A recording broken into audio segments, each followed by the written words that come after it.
the final ET message to Earth. There was no doubt in inner circles that a message had been received from space. It was sent in English. It was specific. It was so shocking it had to be suppressed. By John Rappaport, it was eventually leaked, but the leak was stopped before the general public became aware of the message or its content. The alien sender never referred to himself by name or disclosed his planet of origin. Here is an excerpt from his communication. As strange as it may seem to you, I am not a prophet. Nor am I an evil invader. I come from a place that has developed along radically different lines. On my world, there is an unstoppable dedication to the advancement of the individual, and all institutions and structures are stripped of overarching influence. In parallel, technology has progressed toward that goal. Discoveries in energy production, for example, were channeled into delivering what you would call self-sufficiency. But not to nations or groups. Again, the individual has been the recipient. Every individual. The group, as a concept, was exposed by several of our most keen philosophers, as an artifact devised in our distant past as a method for holding back the achievement and power of the individual. Think of the group as foreshortened perspective in a painting. The depth of space is curtailed, the ceiling on consciousness is thus lowered.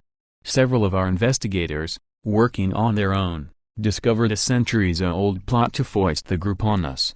The wealthy people who were heading up this conspiracy were exiled to far wastelands, with no hope of escape. Can you imagine a society that has progressed to the point where it is so decentralized that peace is an obvious given? Can you? I am not issuing any warning to you. Nor am I a messiah from the stars. I am not an ultimate authority. I cannot rescue you. You are in the process of melting down, but not from the overheating of your atmosphere. I am talking about the meltdown into a planet-wide group of bankrupt consciousness, a group which is nevertheless confident that peace and love are its objectives. This is a fallacy and a delusion, fostered by powerful men who see a way of placing you in thrall to mind control, just as your organized religions have done for thousands of years. I am an individual. I represent no one. Can you grasp that, or are you too far gone to even conceive the possibility? The so-called natural laws of your physics are merely one way of appreciating what is taking place in the universe. There are endless other ways, and on the world from which I've come, the technology combines obvious physical capabilities with the power of individual consciousness and imagination. You would perhaps call this magic. Many individuals can alter space and time. On their own, they can create energy. They are not part of any group or code or plan or movement. There are no mass movements on my world. None. I have sent you images of that world. No doubt they will be censored and captured by your leaders. I do not need to be a member of a group to care about your future. I do not need to represent a council or assembly or government. My world barely has a government. I send you this message with the hope that, at some point, some of you, individuals will read it and give it the degree of credence it deserves. For you, everything appears to be about groups. The good ones versus the bad ones. You have lost the ability to think in any other way. But those who control your destiny understand that, no matter the struggle, as long as it pits one group against another, they have won and you have lost. In my world, I live entirely by choice. So does every other individual. Strange as it seems, war is an impossibility, for exactly that reason. There is no automatic equating of wealth with corruption, as you seem to accept. The technology of physical energy production, which on my planet makes the essentials of life available to every person, is not free. This probably shocks you. You believe that free things are the measure of humanity. On my world, the energy is available, and inexpensive, and anyone who works can easily afford it. Contrary to what you might imagine, this does not make us barbaric. You are devoted to an idea of mass unity. You believe this is good and true and that the higher transcendence it offers is your best and last hope.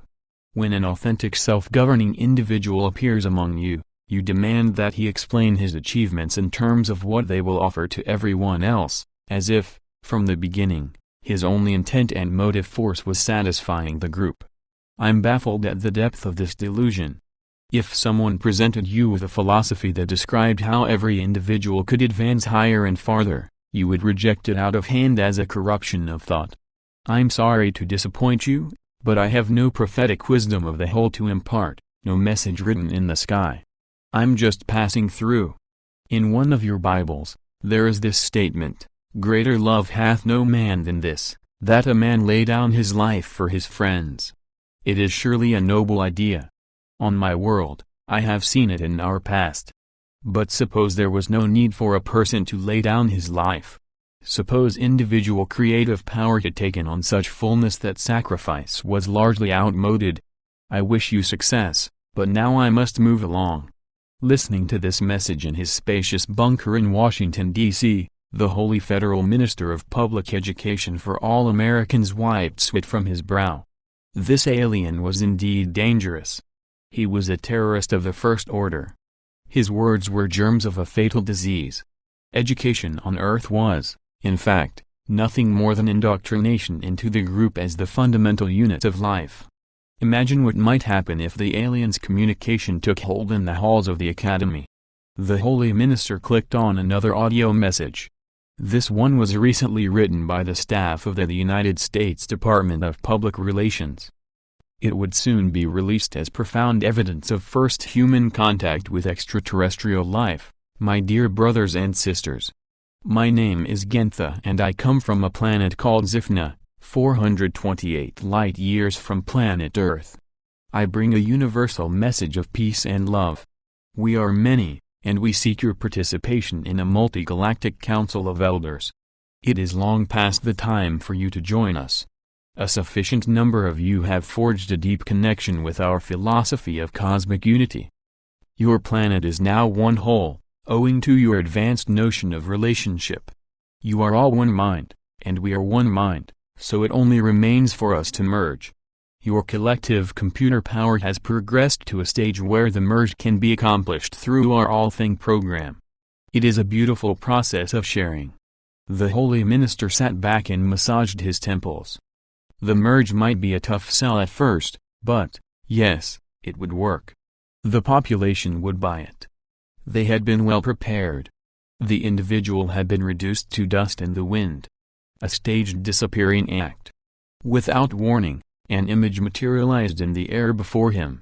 The holy minister knew, without knowing how he knew, that he was looking at the alien, the man who was just passing through. And the alien was looking at him. And laughing. The alien kept laughing. Minutes passed. The holy minister thought he was going mad. He saw another world, a world Earth could have been, if it had developed along completely different lines. A thought repeated over and over in his mind, I am I, I am I, I am I. He felt an awakening, a surge, and he did everything he could to stop it and repress it and kill it.